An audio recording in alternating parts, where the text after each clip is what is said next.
I'm in my body, but the next second I'm not. But the second experience is so different from the first. And I always kind of joke that they saved me too quickly the first time. So I didn't get the full effect, right, of what it was I was supposed to do in this life. So they're like, okay, let's do it again. I mean, it just seems so crazy at the same time.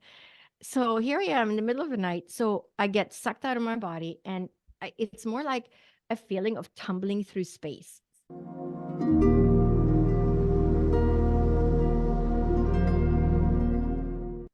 Today, I'd like to welcome Dr. Lotte Valentin to the show. Welcome, Dr. Lotte. How is today treating you? Oh, great. Thank you so much for having me. Yes, I'm so honored to have this conversation with you. There's so many bits and pieces to your journey that stand out to me, including your near-death experiences.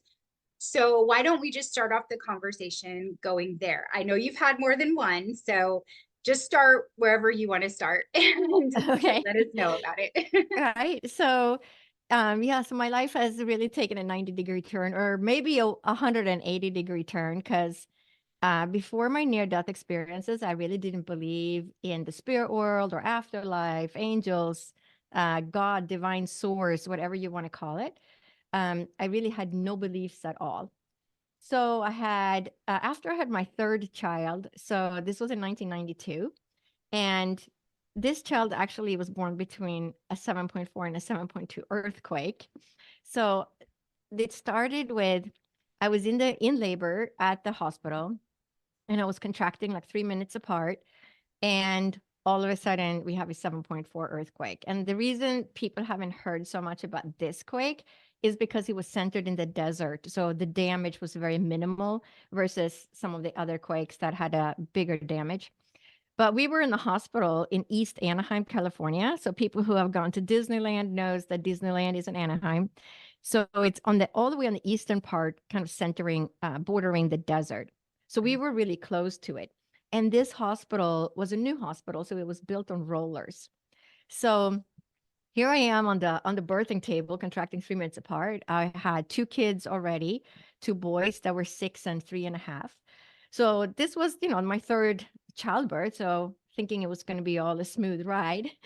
So here I am, and the earthquake hits. And my husband and the nurse and the midwife and everybody's leaning over me on the table to hold me down because I would literally have flown off the table. And you know how in the hospitals they have those metal trays with instruments on it? They were levitating like up and down on the tray. And there were windows from floor to ceiling. And I'm lying on this table thinking, okay, this is it. This is the day I'm going to die. And there's no way we're going to make it out of this. And either the windows are going to, break, or the ceiling tiles are going to bury us. And we lost all the power in the hospital. And we could hear the generators kick on, and we had the light of like a night light. So it was so much terror because I really thought I was going to die, which is very different from my near death experience when I knew I was dying. But this was one of those moments when you're thinking, this is it. People who have been close to being in a car accident, you're thinking, oh my gosh, didn't think it was going to end this way. So we have the earthquake. My labor actually stopped because when you're giving birth and you're about to be eaten by the lion, you're going to stop giving birth and get yourself to safety, and then you're going to give birth. So it was that. So it's the body's reaction. So my labor started back up in about half an hour or so later. I gave birth to my daughter, and then we had a 7.2 earthquake hit. And finally, after all this is done, I finally get to hold the baby. And they give me the baby. And I held that baby for maybe 30 seconds or a minute. And then I just arched backwards and yelled for my husband, take the baby, because I'm in so much pain all of a sudden. And they started massaging my abdomen, and all these blood clots came out. So I was hemorrhaging. That was the first time I was hemorrhaging. And we still only had a night light. We're running on generators. So they put me on IV drip to contract the uterus back down to try and stop the bleeding. And they kept me an extra day in the hospital. So after 2 days, I finally get to go home. And they said, all right, well, everything looks pretty good now. Well, 10 days went by, and my friends were having a baby shower for me in the park. I get to the park and I feel like, wow, really need to use the restroom. So I go to the restroom and this huge blood clot, I mean, the size of a baby's head, comes out. And I run back to my friend and say, I have to leave. There's something really wrong. So we drive back home, and my parents were visiting from Sweden because I was born and raised in Northern Europe. And they called my husband. He came home from work. We went to the ER, and we get there, and the doctor comes in and they do a visual inspection. So they say, all right, well, it doesn't look like there's much bleeding going on now. And sometimes there could be a second lining that comes out. So they kept me for observation for 2 or 3 hours, and nothing really happened. It was just, normal amount of bleeding, like postpartum. And they sent me on my way. Then the next evening, so this is Thursday evening, it was late in the evening, like maybe 8 or so. I go to use the restroom at home. Same thing happens. We call the hospital, and I'm yelling to my husband, like, I am not going back because they didn't do anything yesterday. This is pointless because they're going to do the same thing again. Right. So the woman on the phone said, all right, we're going to schedule her with the doctor in the morning, Friday morning, where you live. And we were living in Huntington Beach, California at the time. So Friday morning comes around. I see the doctor. Same thing. Visual inspection, no lab work, nothing. Well, it could have been a second lining that came out. And I'm thinking, how many linings do you have, right? At this point. So he sends me on my way too. Nothing is done. And by Friday afternoon, I hemorrhage again. So we said, all right, well, this is the third time. Like every day, I keep losing all this blood. So we went back to the ER. I'm lying on the table in the ER. A doctor comes in. They do a visual inspection and they say, well, nothing much is going on now. And they leave me there. And so they closed the door and they said, all right, we'll keep you for observation for a couple of hours. So they closed the door. I don't even have a bell to ring. There's like, I'm just lying there. And all of a sudden I start bleeding again. And at that point, I was just relieved that I was actually bleeding again because I'm thinking, finally, I'm in the ER. But the timing of it all, not knowing, because obviously I hadn't gone to medical school yet. I was 34 at the time and didn't really know anything. I only knew of easy birth, right? Nothing going wrong. So I'm not realizing the danger of it all myself. And so I'm lying on this table, and I swear the spirit world sent this nurse to check on me because it came down to seconds of me, not being here or being here today. So she opens the door and her jaw just drops, and she can see all the blood on the table and on the paper. So I hear the call in the loudspeaker, OBGYN, stat to the ER, OBGYN, stat to the ER. And she cleans up the mess and puts down new paper. And within, 30 seconds, this middle-aged doctor comes running in full speed, completely out of breath. I'm sure he ran across the hospital with a younger physician in tow. And he said, what's going on? What has happened? And I told him, I said, I've been hemorrhaging. This is the third day this is happening. And so he said, all right, let's take a look. And they did, again, a visual inspection to see what they could see. Oh my As God. they do this visual inspection, another huge blood clot comes out. And this was like the blood clot that broke the camel's back. So I tried to sit up and tell him, I just say, I don't feel too good. But he already knew from me telling him what had been going on. So he knew, now this she's going to go into shock, and, we got to save her life quickly. So he just pushed me down on the table. And at this point, my eyes are closing. I can't keep them open anymore. And I hear all the staff coming into the ER room, and they're tipping my table. So my head is going towards the floor. My feet are going up in the air. And I have a nurse on my right coding my blood pressure, and I have a nurse on my left trying to place an IV. And as I'm lying on this table, I feel like I jumped out of an airplane without a parachute. It's like free fall. Wow. And as the nurse is quoting my blood pressure, all of a sudden she yells out, 50 over 15, hurry. I mean, at this point, you barely can, at 60 over 20, you start losing the ability to pump for the heart, right? And Right. I'm lying on this table and thinking, what is taking her so long? Why can't she get an IV in? But my veins were collapsing because now I'm in shock, going into shock. And which is why they place an IV when people go to the ER, right? And people say, I don't know why they put an IV in. Well, it's because now they have access to your veins so they can inject medication. Right. But sometimes we feel like that wasn't necessary, right? But that's a precaution. But I guess in 1992 they didn't do this. So I'm lying on this table and I feel like I'm just free falling. But it was shortly after that nurse yelled out 50 over 15, hurry, that I knew that I was dying. And that was so different from the experience I had when I was giving birth, when I thought I was going to die, right? When we have this, oh my gosh, this is it. But this was a knowing. I knew I was dying at that point. And I could feel like my soul separating. I could feel like something like leaving my body. So I'm lying on this table, and the atheist that I was didn't believe in anything. I said, well, if there is a God out there, this is my only hope at this point.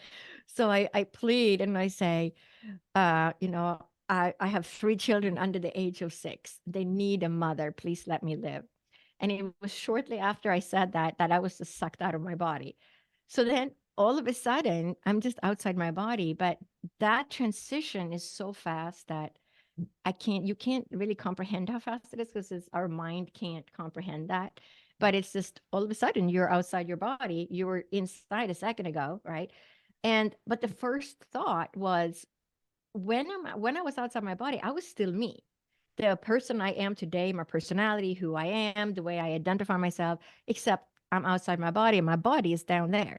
So it's like you're still you when you drive your car to work or the grocery store. You step out of your car, you're still you.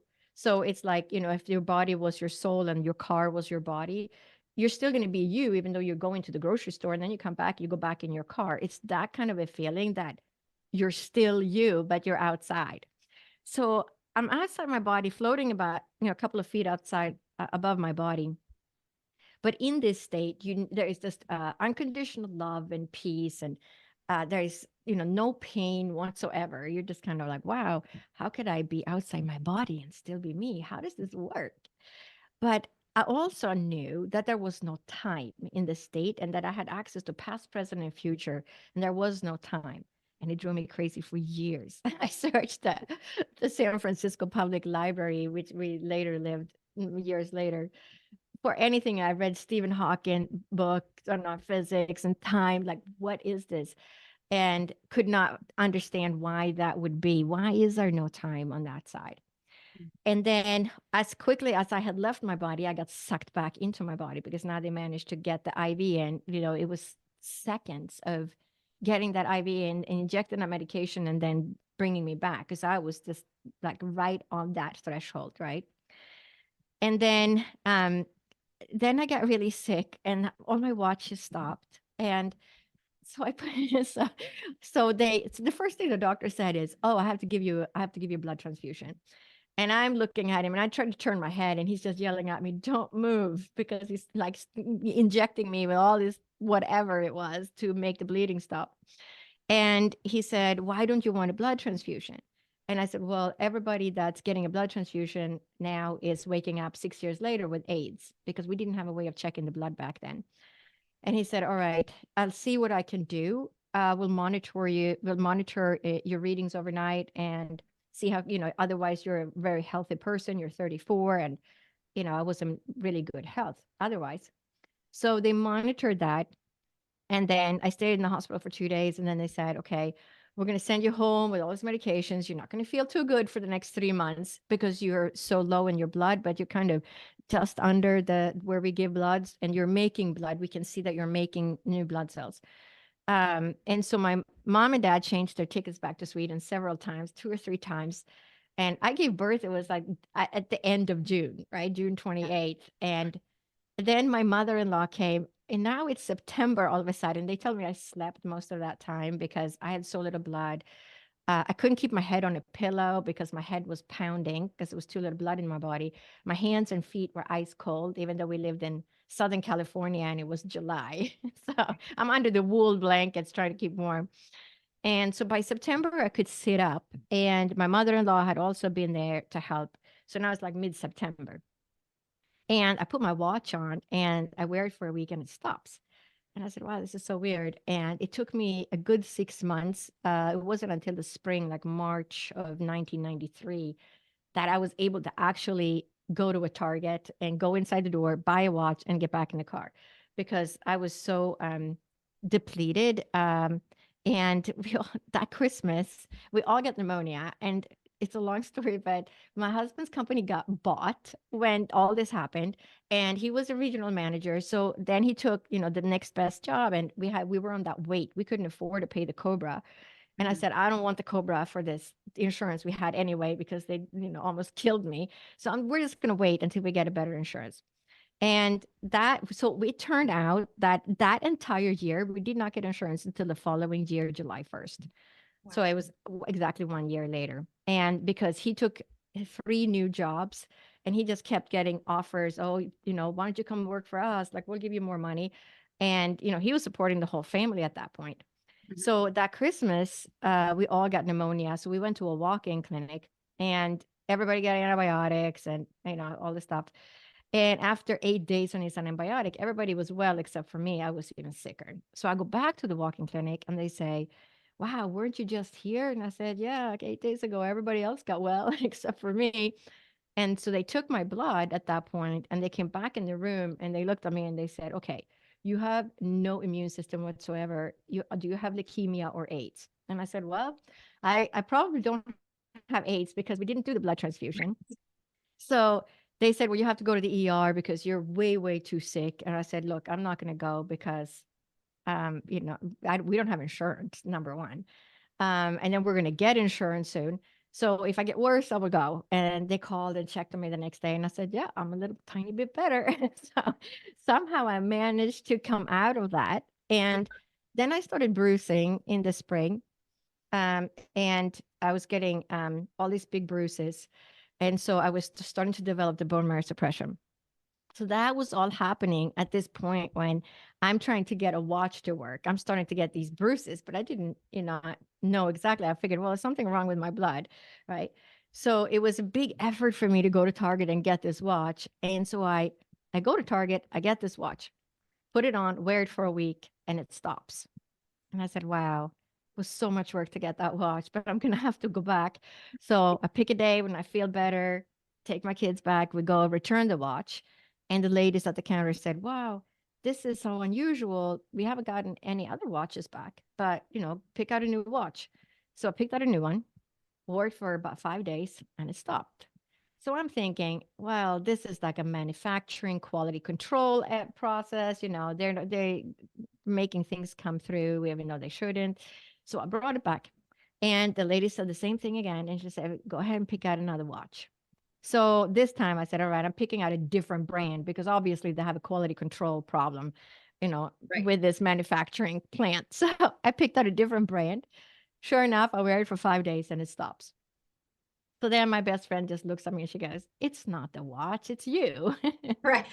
Right. So then I kind of had to give up on it for a while because now it's like 3 watches. I couldn't go back one more time. I brought the last watch back to a different store because I was so embarrassed Right. with these poor ladies. So, and then, so that's like March, April. And now it's May. I get pneumonia again. So my baby's now 11 months.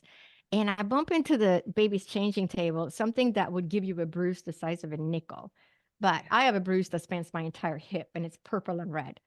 So I get to this doctor and he starts listening. He's like, oh, yeah, you have, pneumonia and we got to give you steroids. Oh, how did you get this bruise? And I said, well, I bumped into the baby's changing table. And he doesn't believe me. Of course not. So he starts have all my kids with me and he rips off the shirts on all my kids because he thinks that my husband is abusing us. Mm. So I said, look, I'm telling you the truth. This is what happened to me. Tell him the whole story. And obviously, I know something is wrong with my blood. My father was a physician. I grew up hearing all the medical stories. And I said, but we are getting insurance July 1st. I have 6 weeks to go until I get insurance. If I go check my blood now, I'm going to have a pre existing condition and I'm not going to get the insurance because this is 1993. Yeah. So he gives me all the different medications, gives me all the lab work, which I ended up just throwing away, um, and managed again to get out of it. And I said, I know this sounds crazy, but I'm actually better now than I was 6 months ago because I put my children in the car, drove myself here, brought my kids with me because I didn't have anybody that could watch them that day. Mhm. And I had to just bring them with me. And I said, that's something I couldn't even do 6 months ago. So I know this sounds crazy, but I feel like I'm actually getting better, though everything is worse at the same time. So in this state, so now I'm like battling, this, but I'm slowly getting better. But this whole feeling that I had during my first near death experience where I felt the soul separating, that was my existence at this point because now I'm dealing with the bone marrow suppression. So I don't have enough blood in my body. So, I'm always feeling faint, always feeling like I'm teeter tottering of passing out. And so that was my normal existence. So a year later, when I'm still in this predicament, I actually had a stool in the kitchen because I couldn't stand up long enough to cook for my kids. So I had to sit on a stool in order to like cook them dinner because otherwise I'd be faint and, pass out. So this is my existence. And I, often wake up at night with my head pounding, take my head off the pillow. This is just, what I'm doing, but I'm slowly getting better. And I'm like, as long as it's not getting worse, I'm going to let it, eventually things will even out. Knowing what the options would be if I went to the doctor, right? Having heard all the medical stories. So I said, okay, as long as it doesn't get worse, I will just stay the course. Mhm. And so here I am in the middle of a night, like 2 years later, same thing. I wake up, take my head off the pillow, and the same thing happens. It's just a split second, I'm in my body, but the next second I'm not. But the second experience is so different from the first. And I always kind of joke that they saved me too quickly the first time. So I didn't get the full effect, right, of what it was I was supposed to do in this life. So they're like, okay, let's do it again. We'll Right. do it, when she's like one during the night sometimes. So she doesn't have to pass out when the kids are there. I mean, it just seems so crazy at the same time.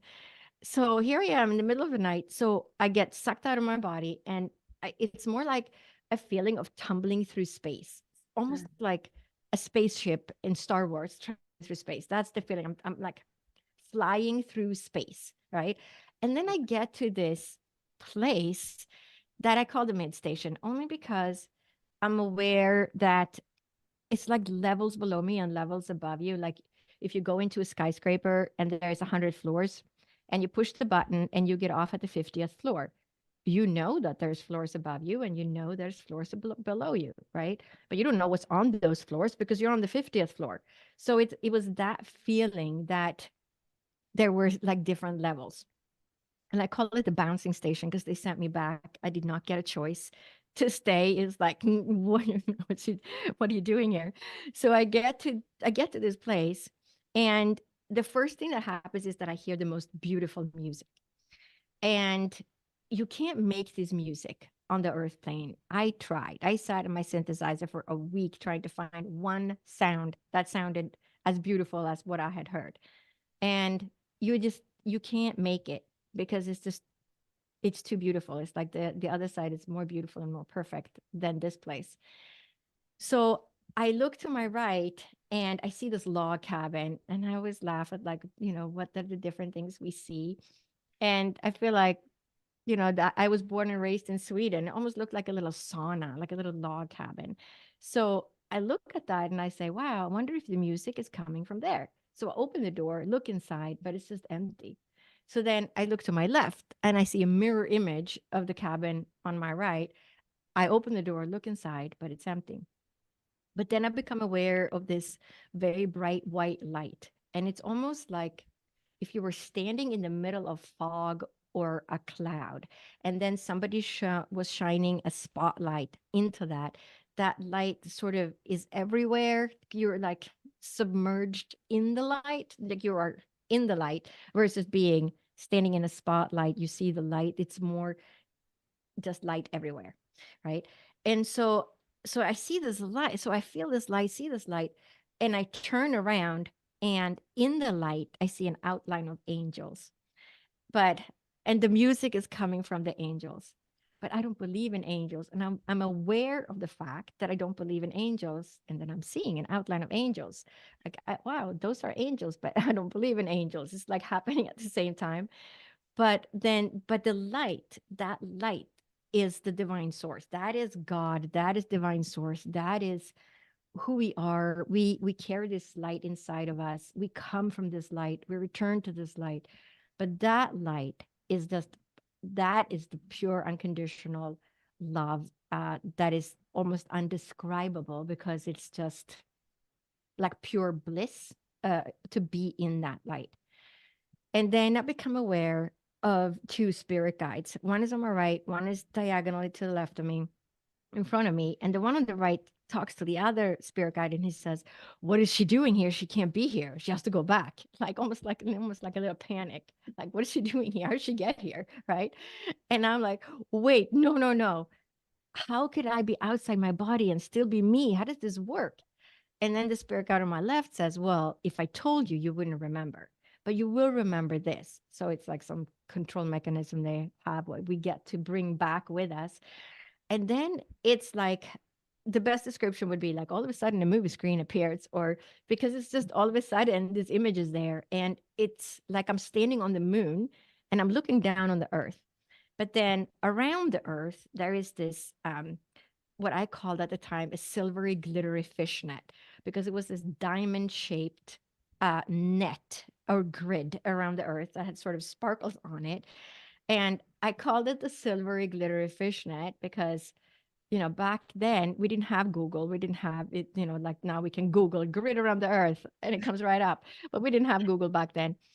And so I called it the silver glittery fishnet because I grew up in Sweden, and in the summers, I spent my summers on an island in the archipelago without any running water or electricity, not even a payphone on the island when I was real little. And I would row the boat for my grandmother, and she laid fish nets in the ocean to catch fish for the family. And when she lifted those nets out in the early morning sun, the little water droplets on the fish net would sparkle in the sunlight. And so I'm looking at this, seeing this, grid. What I'm seeing is the grid around the earth, but what to me then looked like a fishnet, a sparkling fishnet. So, and then the spirit guide says, everything on earth is connected to each other, but everything on earth is connected up to this grid. And with that information, I get sent back to the earth plane. And I spent, several years later, as we lived in San Francisco, we moved to San Francisco 2000. So this was my near death experiences were 1992 and 1994. So by the 2000, now I was, I still had some problems and issues. I was getting sick easier, but I was starting to function normally. It took me a good 5 or 6 years to be able to go to Costco without passing out, and not having to sit down halfway and put my head between my legs. Yeah. Um, so it was a long journey, and I searched the whole library for anything that could tell me what was this grid and why is there no time on the other side. And then after years, I used to have stacks of books next to my bed. And then after a while, like around maybe 2006 or 2008, I just said, "That's it. I'm giving up." Like, I'm just gonna have to rest it. I can't find it. I don't know what I saw, and maybe someday I will. And then it wasn't until like around 2014, 2015, when I was in med school, that I was telling the whole story to my daughter, who was now in her 20s. And she looks at me and she goes, "Mom, that grid, you can just Google it. It's on the internet. What you saw was the grid." And I hadn't even like done any research at that point. And I'm like, "What do you mean?" And then, Googled it. So it's really interesting how, how the information, how we can now, and even just sharing the story and so many other people sharing their stories, and what that is allowing people to understand, because so many people are going to get revived in their life, right? Yeah. Because medical improvements are amazing, and it's so important to get this information out there, because like going through medical school, I even asked my counselor, I said, "Yeah, I had an NDE. Do you know what that is?" She's like, "No." Yeah. And I'm in medical school. And I'm like, so I had to educate her. Right. So it's really interesting because we don't have this information yet in medical schools. Doctors are unaware, nurses are unaware. And this is the best outlet is for all of us to share so that we can help all the people out there that are going to have loved ones or themselves that are at some point going to get revived and may have this type of experience. Yeah, absolutely. And that's one of the reasons I love everything about near death experiences, because while they're so unique, they're also so similar at the same time.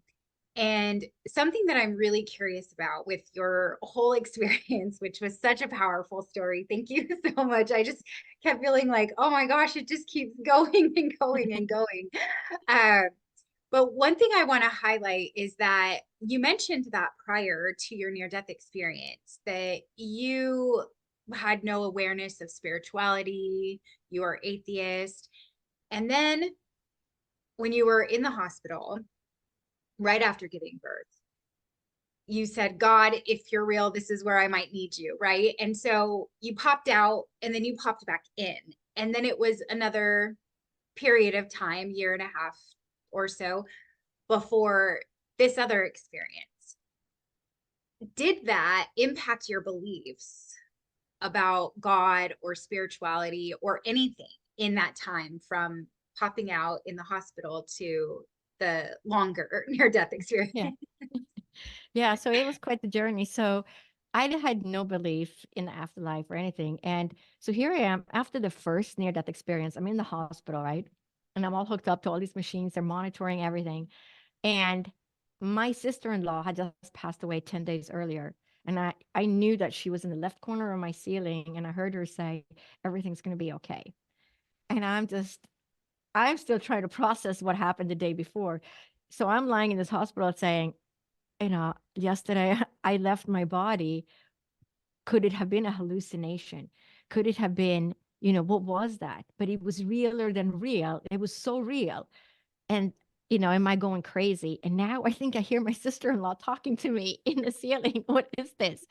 And then the nurse came in to check on me and she said, did anything unusual happen in the ER yesterday? Because she was probably aware of near-death experiences. I'd never heard of it, right? So I'm just looking at her going, no, nothing at all. Because I figured if I told her my experience, they would think, okay, well, she's crazy. We're gonna put her in the psych ward. And I would never see my kids again because it was 1992. So, I don't know how far along they were back then with these beliefs. But then so that opening like to the spirit world started the day after my first near death experience. And um about about a year later, like the fall, like a year and 3 months later or so, um I was lying in bed and I knew my uncle was at the foot of my bed.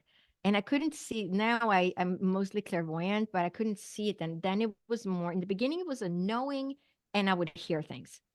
And so I knew my uncle came to say goodbye and that he had transitioned to the other side. And, I said, oh, like, love you, like saying goodbye, like through my thoughts. And then the next day, I figured my mom was going to call from Sweden because it was her brother, and nobody called me. I was like, wow, this is so strange. I know he was here. So again, I'm kind of like, what was that? And then the next day went by, nobody called. Third day, finally, it's Wednesday, my mom called. And she does a little small talks and, how's the kids? How are you? And then she says, well, I have something sad to share with you. And I interrupt her and I said, yes, your brother passed away 3 days ago. And it was this dead silence. And she says, how did you know? And I said, he was here. And then her response to that was, wow, you're just like your grandmother, like her mom.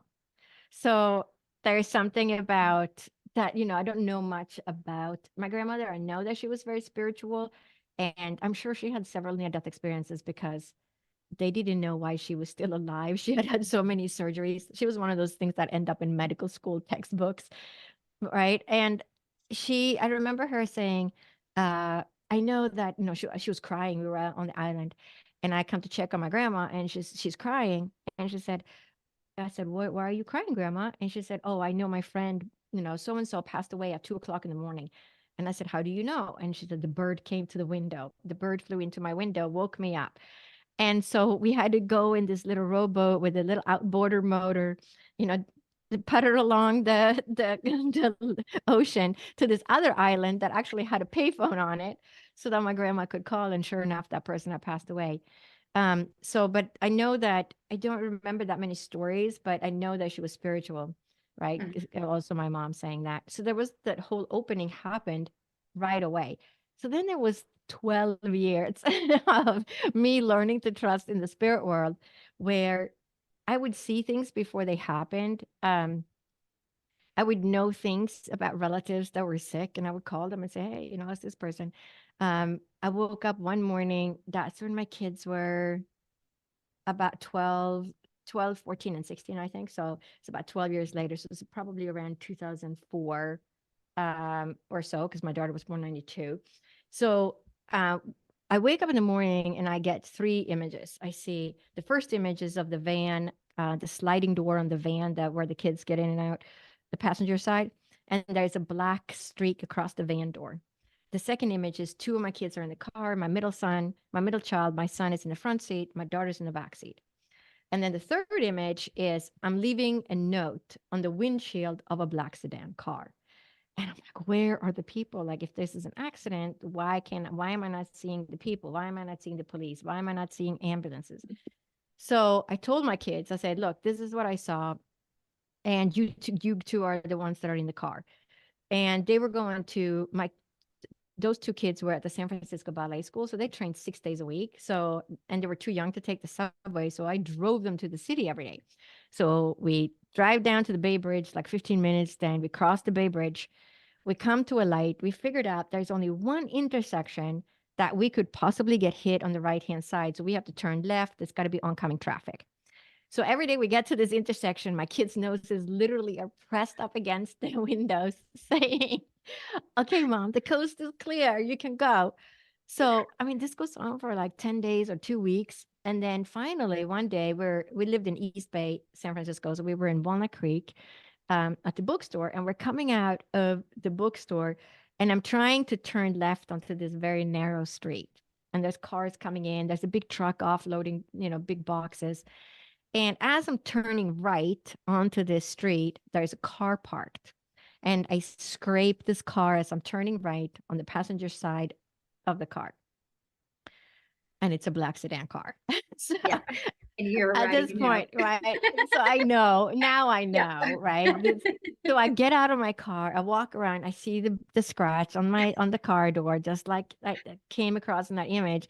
And I just lose it. I just start laughing. I literally throw my hands up in the air and just laugh. And I look around and I can see all these people like staring at me, be sitting in the car or people walking by. Like, this woman is absolutely nuts. Like, she just Yeah. had an accident and she's just laughing. But I was so happy and relieved it was finally over. And so, of course, here I am, leaving that note on the windshield of the car. So there was a lot of things like that that happened over that period of 12 years. And then exactly 12 years later in 2004, my watch now finally ticked for exactly 12 months. So when my daughter was like 3 or 4, I had 16 or 17 watches in the drawer. And I only bought watches with a second hand because it was the only way I could tell if it was working.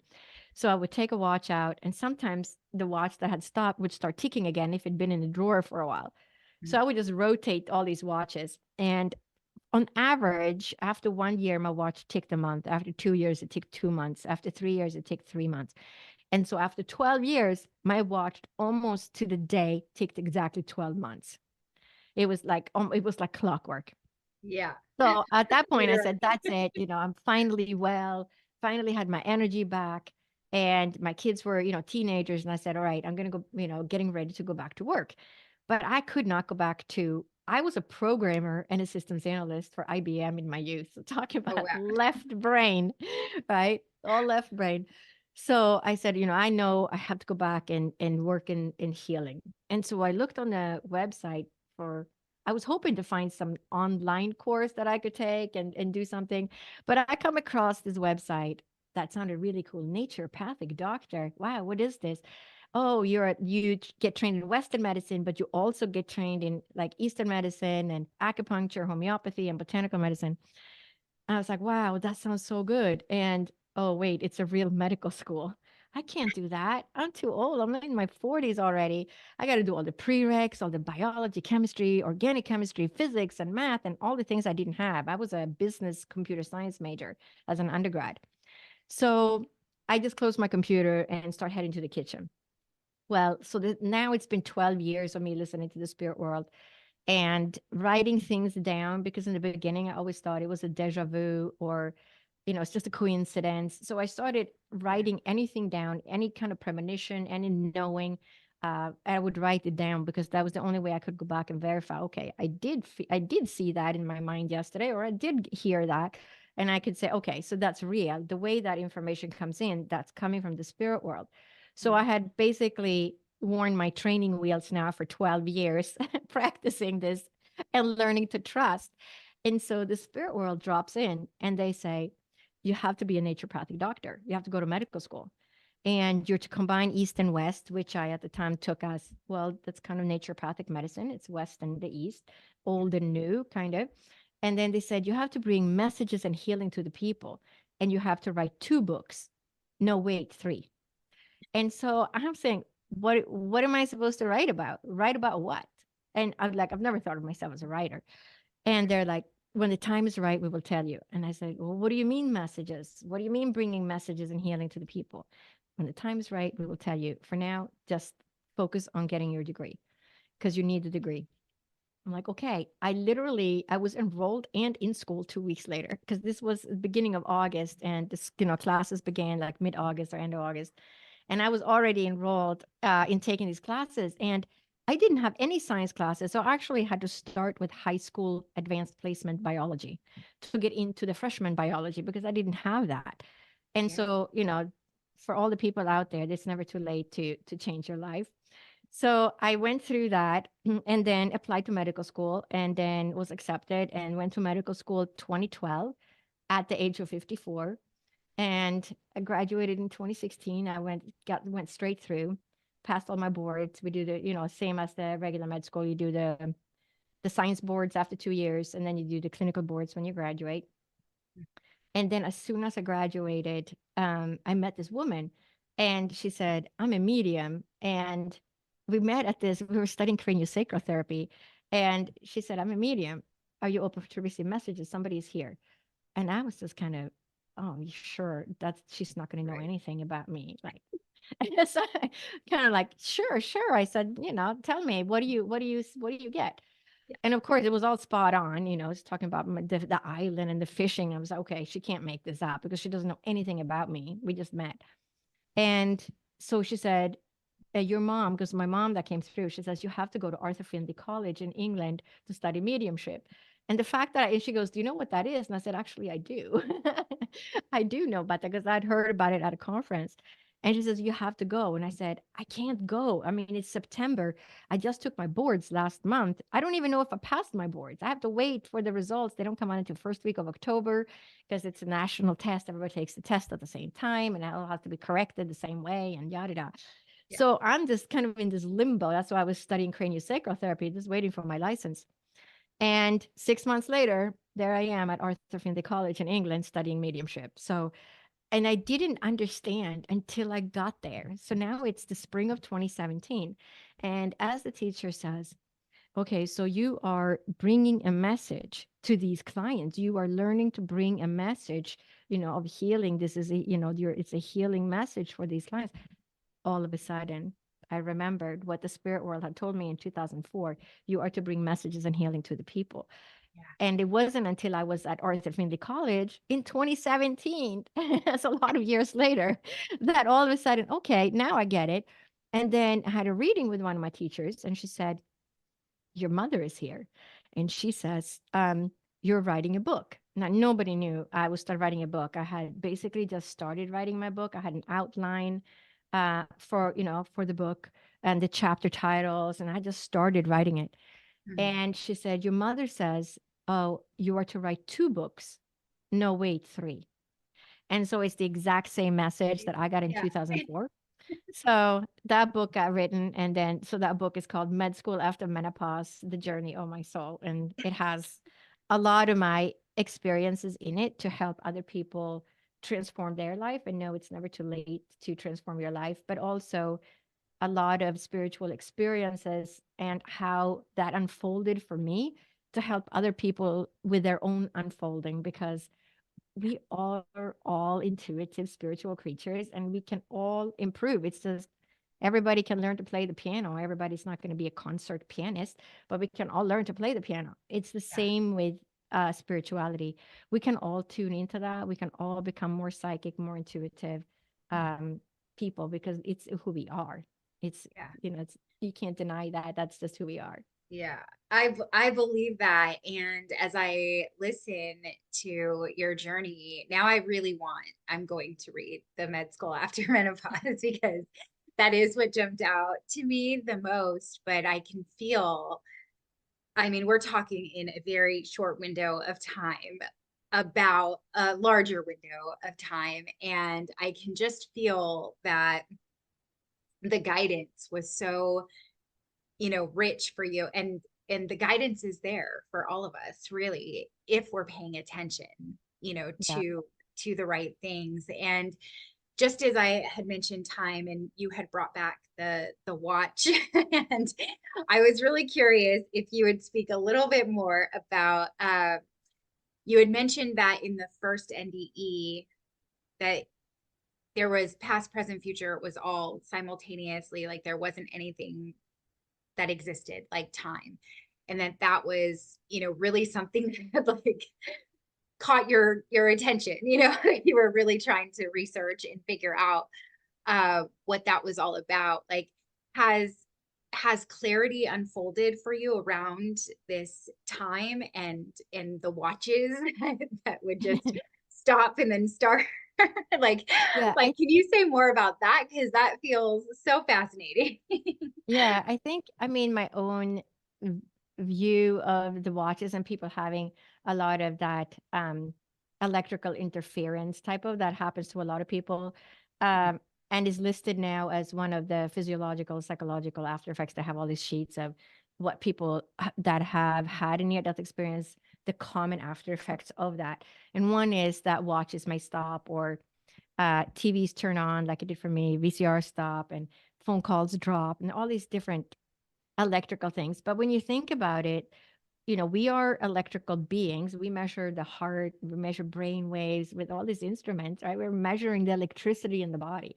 So when you think about how the soul then leaves the body and steps outside for a moment and comes back, how things are going to be offline, right? It's like you took the chip out of your phone and then crammed it back in. It's not in this correct spot yet, right? So this, like, it's glitching. The system is glitching, and I would say that's the frequencies that are off somehow, Mhm. um, not aligned properly, because we left and came back. And I think that's something that, maybe in 30 or 50 years we're going to have an understanding of what actually happens, and then they're going to say, oh, we just revived this person, had a heart attack, we got to run this other, light therapy on him to restore the frequencies correctly, right? But now we're just starting to understand, okay, people have experiences, and things happen to these people afterwards, and people Yeah. get sick, and people have electrical interference, so what is that? And the same thing with time. I mean, it's the more, quantum physics that we understand, the more we start to unravel that.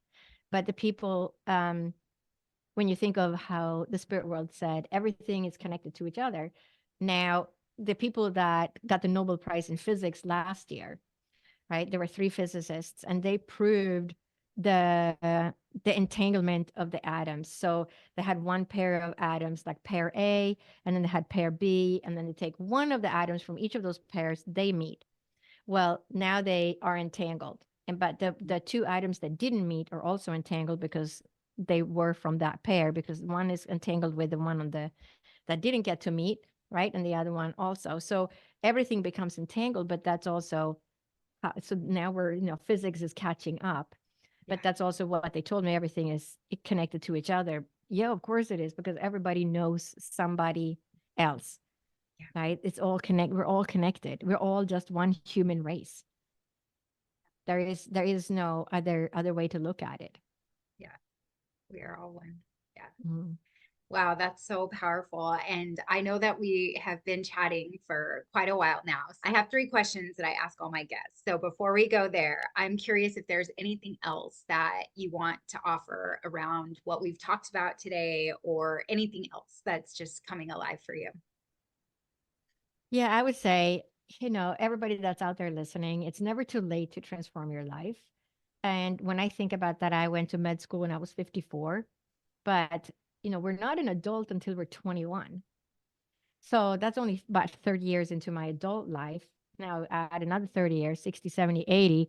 But if we're all going to be 100, then, early 50s, you're not even through your half adult life. I know people who are in the 90s that act like they're in their 70s. And now that, we can get heart transplants and all these different things. And, it's not going to be long until they artificially grow these things in a lab, and we're going to be able to live longer that way. So Mhm. always have to, stay true to yourself and just follow your own intuition of what it is you came here to do. I love that. Thank you so much. The first question that I ask all of my guests is, how do you define God or source? Uh, God or divine source. So I call it divine source because I don't want to get into religion, because I don't fit into any religion anymore, because religion is always man-made. People decided what goes into those books, and that was people, right? Um, so divine source is what we come from. It is divine source is just unconditional love, and we're here to learn to love. We're here to, be compassionate creatures, um, and find that love within ourselves, because that's who we are at the true core. Thank you so much. And the second question is, what would you say is the purpose of life? So I would say the purpose of life is to find the love and the gratitude within you, and to, I look at life as it's just a long row of hurdles, and we're just here to jump hurdles, basically, because life is not easy for anyone. Even if, millionaires, they don't have an easy life either, right? Everybody has issues, whatever we signed up for. That's how I look at it. So it's just, the meaning of life is just to grow your soul and have experiences, so that when you come back in your next life, you don't have to repeat it. That's how I look at it. I'm going to try and resolve as many issues as I can. I don't want to do this one over.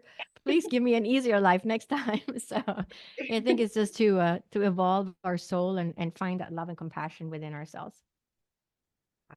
And the final question is, if you could take one piece of wisdom that you have now and offer it to a younger version of yourself, what would that one piece of wisdom be?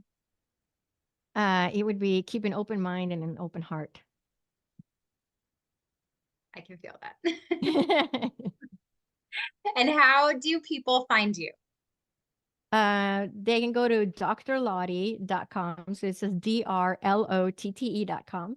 And I offer a lot of different types of sessions, medical intuitive, remote health consulting, messages from your spirit guides, which is a really fun one because I also sketch the spirit guide that I see. And ancestral healing. I do a lot of ancestral healing, which is a whole other topic that takes another hour, but everything is connected. And we know that we inherit things, even traumatic, traumas that are unresolved from the earlier generations. We actually inherit that on a DNA, but also through quantum physics. So I do a lot of that as well. And wholehearted, evidential mediumship readings. Yeah, so it's a little bit of everything. So people can just go there and click on the, sessions offered, and learn more about it. Well, I'll be sure to include all of that in the notes and the description of the show. And I love that you mentioned that, because several times I wanted to ask you about ancestral healing, but I kept getting like, that's another episode. That's another episode. It takes an hour, like, to really explain it.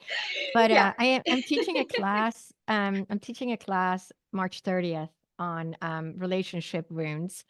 Um, and Yeah. so people can go to my website and find information on that as well. And Okay. it focuses on relationships with partners, children, or parents, because that's the most common issues that come up, are issues that, people don't get along or don't like each other. And Yeah. yeah, so, and how do we resolve that? It's typically an ancestral wound. I'll be sure to put all of that in the description so that anyone who's interested can go and take a look. And I just want to say thank you so much for following your guidance and for being who you are, and for being the example that it's never too late to do anything, and we are guided in the Yes. direction that we are divinely supposed to go. It's been such an honor and such a pleasure. I've enjoyed this conversation. Thank you so much. It's been so much fun. Yeah, you're so welcome. Thank you for having me. I would like to personally thank you for tuning in to this episode. If you haven't already, please be sure to like this episode, subscribe to my channel, and turn on notifications so that you never miss a beat.